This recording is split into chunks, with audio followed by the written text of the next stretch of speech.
కావలి పట్టణంలోని కచేరిమిట్టలో ఇటీవల దాడికి గురైన గిరిజన మహిళను పరామర్శించేందుకు వైఎస్సార్ కాంగ్రెస్ పార్టీ నేతలు గురువారం విచ్చేశారు. మాజీ ఎమ్మెల్యే రామిరెడ్డి ప్రతాప్ కుమార్ రెడ్డి ఆధ్వర్యంలో మాజీ మంత్రి Kakani Govardhan Reddy, MLC Kundaravi, ST commission మాజీ చైర్మన్ గుండా సురేంద్ర బాధితురాలి ఇంటికి వెళ్లి ఆమెకు ధైర్యం చెప్పారు. ఈ సందర్భంగా మాజీ మంత్రి కాకాని గోవర్ధన్ రెడ్డి మాట్లాడుతూ, గిరిజన మహిళపై జరిగిన దాడి అత్యంత అమానుషమైన ఘటన. బాధితురాలు ఎస్టీ వర్గానికి చెందిన మహిళ అయితే ఆమె సామాజిక హోదాపై కూడా ప్రశ్నలు లేవనెత్తడం బాధాకరం. గిరిజన మహిళల హక్కులను కాపాడాల్సిన వ్యవస్థే ప్రశ్నార్థకంగా మారిందని ప్రజల్లో ఆందోళన వ్యక్తమవుతోంది అని అన్నారు. ఈ ఘటనలపై ప్రభుత్వం వెంటనే స్పందించి బాధ్యులపై కఠిన చర్యలు తీసుకోవాలి అని డిమాండ్ చేశారు. బాధిత మహిళకు పూర్తి న్యాయం జరిగే వరకు వైఎస్సార్ కాంగ్రెస్ పార్టీ ప్రజల తరఫున పోరాటం కొనసాగిస్తుందని పార్టీ నాయకులు స్పష్టం చేశారు. మాట్లాడటం కాదు చంద్రబాబు నాయుడు గారు, మీ చేతల్లో ఏం చేస్తున్నారో చూడండి. కూడా మీ అధీనంలో ఉన్నటువంటి నాయకత్వం, మీ శాసనసభ్యులు ఎలాంటి కార్యక్రమాలకి, ఎలాంటి దుర్మార్గాలకి ఒడిగడుతున్నారో మీరు గమనించండి. వాళ్ళ ఈ అట్రాసిటీ యాక్ట్ కింద చేయవలసినటువంటి కేసుని తప్పుదోవ పట్టించడానికి ఆవిడ కులం ఎస్టీ కాదని తప్పుడు సర్టిఫికెట్లు తీసుకొచ్చే ప్రయత్నం చేస్తున్నారు. ఆవిడ స్వతహాగా ఎరుకుల అనే కులానికి సంబంధించినటువంటి మహిళ. ఎరుకుల అనే కులం షెడ్యూల్డ్ ట్రైబ్ గా ఈ రాష్ట్రంలో గుర్తించబడినటువంటి కులం. ఇవాళ రెవెన్యూ అధికారి శ్రావణ్ కుమార్, మండల తహసీల్దారు, ఆవిడ ట్రైబ్ కాదు బీసీ ఈ కులానికి సంబంధించిన సర్టిఫికెట్ ని ఆగా మేఘాల మీద తయారు చేశారు. ఇవాళ మీడియా ముఖంగా చెప్తున్నాం, ఆవిడ తండ్రి పీట్ల వేణు, సుకుమారి తండ్రి పీట్ల వేణు. ఆయనకి ఇదే రెవెన్యూ డిపార్ట్మెంట్ ఏప్రిల్ 2, 2021లో ఇచ్చినటువంటి సర్టిఫికెట్ ఇది.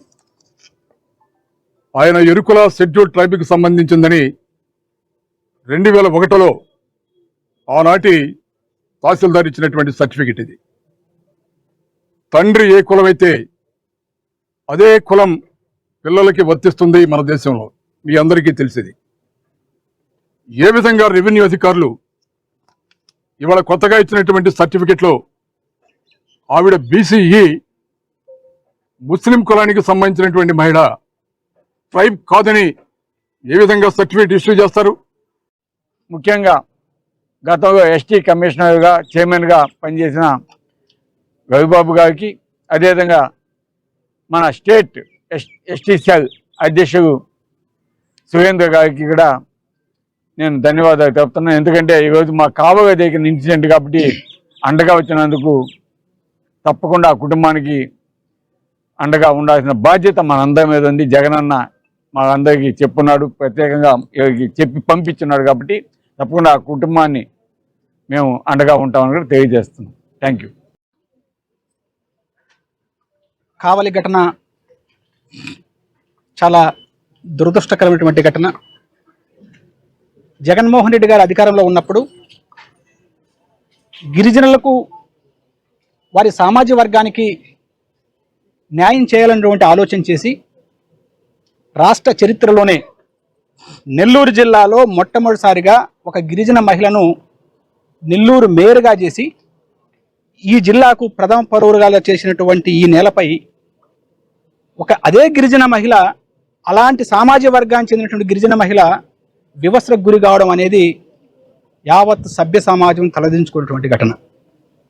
ఈ ఘటనకు సంబంధించి శ్రీ వైఎస్ జగన్మోహన్ రెడ్డి గారి ఆదేశాల ప్రకారం ఆ కుటుంబాన్ని పరామర్శించేందుకు గౌరవనీయులు మాజీ మంత్రివర్యులు, ఈ జిల్లా అధ్యక్షులు పెద్దలు శ్రీ కాకాని గోవర్ధన్ రెడ్డి గారి యొక్క పర్యవేక్షణలో, పెద్దలు వైఎస్ఆర్ కాంగ్రెస్ పార్టీ సీనియర్ నాయకులు, కావలి మాజీ శాసనసభ్యులు రామిరెడ్డి ప్రతాప్ రెడ్డి గారి యొక్క ఆధ్వర్యంలో, పెద్దలు వైఎస్ఆర్ కాంగ్రెస్ పార్టీలో సీనియర్ నాయకులు, గిరిజనుల పట్ల, గిరిజన సమస్యల పట్ల అవగాహన ఉన్నటువంటి నాయకులు, ఎమ్మెల్సీ, మాజీ ఎస్టీ కమిషన్ చైర్మన్ అయినటువంటి పెద్దలు కుంభా రవి గారు, ఇక్కడ ఉన్నటువంటి ST YSR Congress party ST నాయకులంతా కూడా ఆ కుటుంబాన్ని పరామర్శించి ఆ సందర్భంలో ఆవిడ చెప్పిన పనిచేసి ప్రస్తుతం శాసన మండలి సభ్యులుగా ఉన్నటువంటి నా చిరకాల మిత్రులు, ఆత్మీయులు, కుంభ రవిబాబు గారు, అదేవిధంగా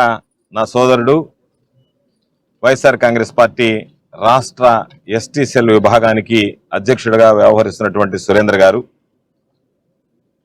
మా సోదరుడు మాజీ శాసనసభ్యులు రామిరెడ్డి ప్రతాప్ కుమార్ రెడ్డి గారు, స్థానికంగా ఉండేటువంటి నాయకులు, గిరిజన నేతలు, కార్యకర్తలు, మహిళలు అందరితో కలిసి ఈరోజు ఆ కుటుంబాన్ని పరామర్శించడం జరిగింది.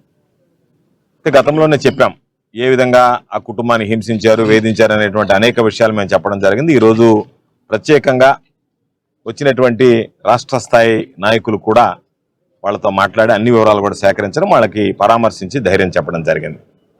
నిన్న చంద్రబాబు నాయుడు గారు నెల్లూరు వచ్చినప్పుడు ఒక మాట చెప్పాడు. చంద్రబాబు నాయుడు ఈ మధ్య ఎక్కడికి వెళ్ళినా ఒకటే మాట చెప్తున్నాడు, కానీ ఆచరించడం లేదు.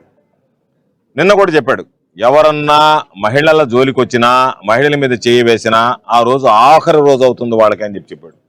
చంద్రబాబు చెబుతూనే ఉన్నాడు తప్ప ఈరోజు ఈ కేసు జరిగి ఇన్ని రోజులైనా కనీసం అరెస్టులు లేవు, దాని గురించి పట్టించుకునేటువంటి నాదుడే లేదు. వాళ్ళని రకరకాలుగా పోలీసులు ఏ విధంగా వ్యవహరించారు, ఎంఆర్ఓలు ఏ విధంగా వ్యవహరించారు, అనేక విషయాలు చూసాము. దానికి సంబంధించినటువంటి ఆధారాలన్నీ కూడా ఉన్నాయి.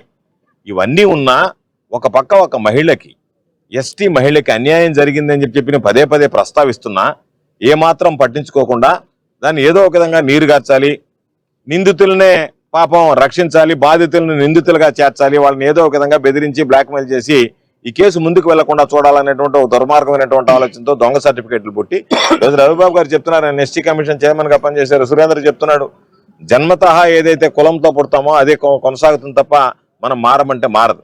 వాళ్ళు ఏం చేశారు, ఒక దగ్గర మన ఎవరో చూపించారు, ఒక దగ్గర షేక్ ఖైరున్నిసా అని ఉంది, ఓ దగ్గర షేక్ సుకుమారి అని ఉంది ఆధార్ కార్డు దగ్గరికి వచ్చేటప్పటికి.